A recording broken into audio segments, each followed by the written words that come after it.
Hi குட்டீஸ். ஒரு குட்டி கதை சொல்ல போகிறேன். ஒரு பெரிய காடு, அடர்த்தியான காடு. அந்த காட்டில் ஒரு ராஜா, சிங்கராஜா. அவருக்கு ஹெல்ப்புக்கு மந்திரிகள், ஒரு 3 மந்திரிகள் இருக்காங்க. யார் யாருன்னா புலி, நரி, காக்கா. 3 பேரும் அவரோட மந்திரிகள், சிங்கராஜாவோட மந்திரிகள். இப்போ நம்ம நாட்டிலெல்லாம் பார்த்திங்கன்னா கிங் இருப்பாங்க, ராஜா இருப்பாங்க, அவரோட அரசவையில் நிறைய அமைச்சர்கள் மந்திரிகள்லாம் இருப்பாங்கல்ல. அதே மாதிரி காட்டில் இவர் ராஜா, சிங்கராஜா. அவருக்கு மந்திரிகள் 3 பேர் இருக்காங்க. அவங்க வேலை என்னென்னா, போய் எங்கே இருக்க காட்டில் இருக்க எல்லா உயிரினத்தையும் கொன்று அடித்து கொண்டு வந்து சாப்பிட்ற வேலை தான் அவங்களுக்கு. ராஜாக்கும் கொடுத்துட்டு இவங்களும் சாப்பிட்றது. சிங்கமும் ஜாலியாக இருக்குது, வேட்டையாடி சாப்பிட்டு ரொம்ப ஹாப்பியாக இருக்காங்க 4 பேரும். அப்படி இருக்கும்போது ஒரு ஒட்டகம் பக்கத்து காட்டிலேருந்து இவங்க காட்டுக்கு வருது. வழி தவறி வந்துருச்சு. இன்னும் காக்கா மரத்து மேலேருந்து பார்க்குது. வேகமாக போய், என்ன ஒட்டகம் நீ இங்கே வந்துட்டுருக்க, எங்கள் காட்டுக்கு வந்திருக்க அப்படின்னு காக்கா கேட்குது. ஆமாப்பா, வழி தவறி வந்துட்டேன், எங்கள் காடு எப்படி போகிறதுன்னு எனக்கு வழி தெரியலப்பா அப்படின்னு ஒட்டகம் சொல்லுது. சரி வா, எங்கள் ராஜாட்ட கூட்டிகிட்டு போகிறேன், ரொம்ப நல்லவர் எங்கள் ராஜா அப்படின்னு ராஜாட்ட கூட்டிகிட்டு போகுது. உடனே சிங்கராஜாவும் அவருக்கு சில டெஸ்டெல்லாம் வைக்கிறாரு. அறிவானவங்களா அப்படின்னு டெஸ்டெல்லாம் வச்சுட்டு ஒட்டகத்தையும் மந்திரியாக சேர்த்துக்கிட்டாரு ராஜா, சிங்கராஜா. அப்போ எல்லோரும் சேர்ந்து ரொம்ப ஹாப்பியாக இருக்காங்க. டெய்லி வேட்டையாடி சாப்பிட்றது இப்படியே இருக்காங்க எல்லோரும். ஒரு நாள் பார்த்திங்கன்னா நம்ம சிங்கராஜாவுக்கு ரொம்ப உடம்பு சரியில்லை, ரொம்ப முடியல, எந்திரிச்சு வேட்டையாட கூட முடியல. அவ்வளோ முடியாமல் படுத்தே இருக்கிறார்.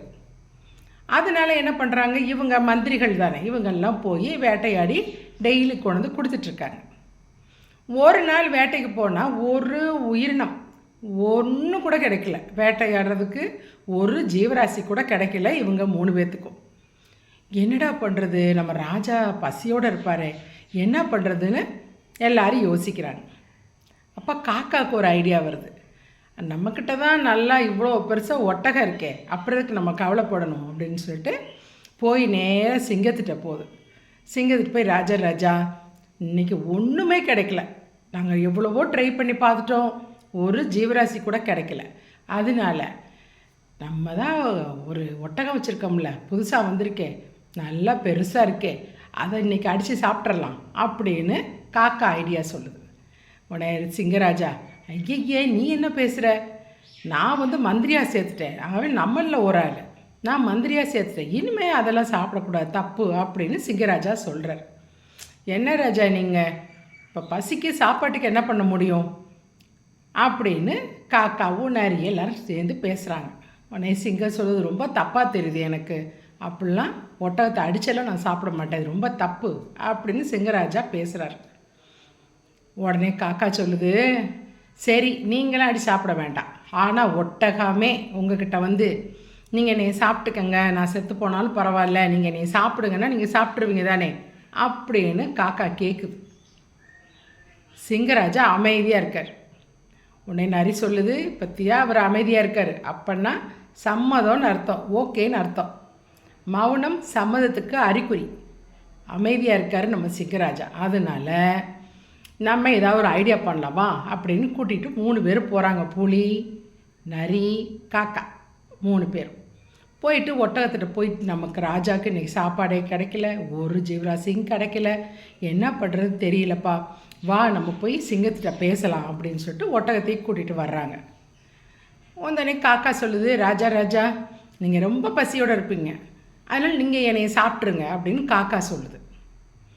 உன்னையே சிங்கம் சிரிக்குது, என்ன நீ இத்திரோன் இருக்க, உன்னைய சாப்பிட்டேன்னு வச்சுக்கோ, எனக்கு கடவாப்பல் கூட பத்தாது, நீ எப்படி நான் சாப்பிட்றது அப்படின்னு சிங்கராஜா சொல்கிறார். உடனே நரி, இல்லை ராஜா நீங்கள் என்னையை சாப்பிடுங்க ராஜா அப்படின்னு நரி சொல்கிறான். உடனே சிங்கம் சொல்லுது, நீயும் இப்படி தான் இருக்க, எலும்பாக தான் இருக்க, நீயுமே எனக்கு பத்தாது, ஒரு வாய்க்கு கூட நீ பத்த மாட்ட அப்படின்னு சொல்கிறாரு சிங்கராஜா.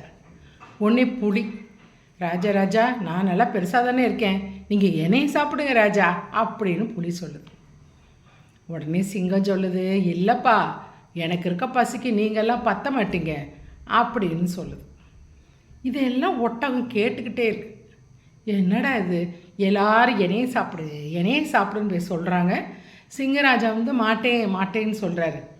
இப்போ நம்ம மட்டும் அப்படி சொல்லாமல் இருந்தால் தப்பு தானே, அது நம்மளும் கேட்டு பார்க்கலாம் அப்படின்னு சொல்லிட்டு ஒட்டகம் என்ன பண்ணுது, மெதுவாக போய் ராஜா நீங்கள் வந்து என்னை சாப்பிட்ருங்க அப்படின்னு சொல்லி முடிக்கிறதுக்குள்ளே புலி ஒரே பாய்ச்சலாக போய் அது கழுத்தை கட் பண்ணி கொன்று போட்டுருது ஒட்டகத்தை. உடனே 4 பேரும் சேர்ந்து சாப்பிட ஆரம்பிச்சிட்டாங்க. யார்? ஒட்டகம். ஒட்டகத்தை யார் யார் சாப்பிட்றா? புலி, நரி, காக்கா, சிங்கராஜா 4 பேரும் சாப்பிட்றாங்க. இந்த கதை என்னென்னா, ஒரு கெட்டவங்க கூட ஒரு நல்ல எண்ணங்கள் இல்லாத ஒரு ஆளுகளோட போய் நம்ம சேர்றோன்னு வச்சுக்கோவேன், அது நமக்கு தான் ஆபத்து. நம்ம பிடிக்கிற ஃப்ரெண்ட்ஷிப்லேருந்து எல்லாமே நல்லவங்களாக இருக்கணும். அப்போ தான் நமக்கு எந்த பாதிப்பும் கிடையாது. நம்ம சேர்கிற சேர்க்கை வந்து நல்லதாக இருக்கணும். ஒரு கெட்ட விஷயத்துக்குள்ளே போய் நம்மளும் விழுந்துட்டேன்னு வையேன், நமக்கும் அதே தான். அதனால் நம்மளை சுற்றி இருக்கவங்களும் நல்லவங்களாக பார்த்துக்கணும். நம்ம சேர்கிற ஃப்ரெண்ட்ஷிப் பிடிக்கிறவங்களும் நல்ல ஆளுகளாக இருக்கிறது நல்லது. எந்த கெட்ட எண்ணமும் இல்லாத ஆளுகளாக இருக்கிறது நல்லது. சரியா? ஆச்சு. உங்களுக்கு நாளைக்கு வேறொரு குட்டி கதையோடு வரேன்.